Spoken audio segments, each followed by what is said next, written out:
Hello mga ka-busy mind. So ngayon, ang ibahagi ko naman sa inyo yung system abort file suppression.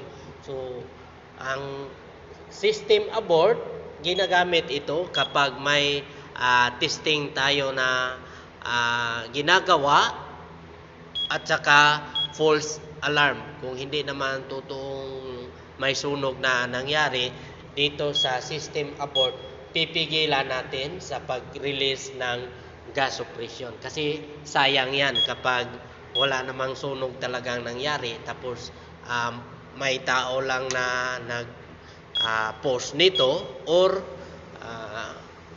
nag-false alarm yung panel natin.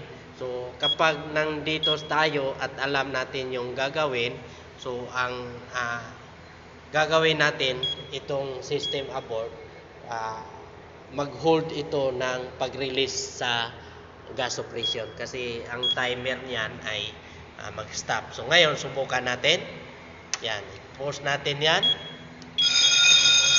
Silent muna. So yan, 30 seconds. So i-pause natin ito para mag-hold yan. Hindi yan tutuloy sa pag-counting.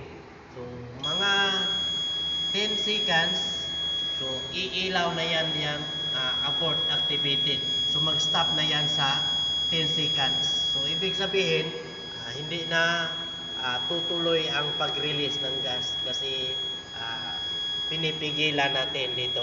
Kapag binitawan naman natin yan, so mag-trigger ulit yung pin ng solenoid valve.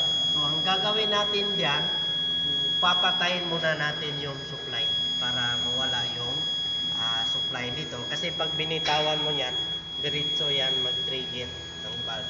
So patayin mo na yung panel, lahat ng supply, battery at saka main power supply para hindi na yan tutuloy sa bigay ng supply sa solenoid valve. Okay?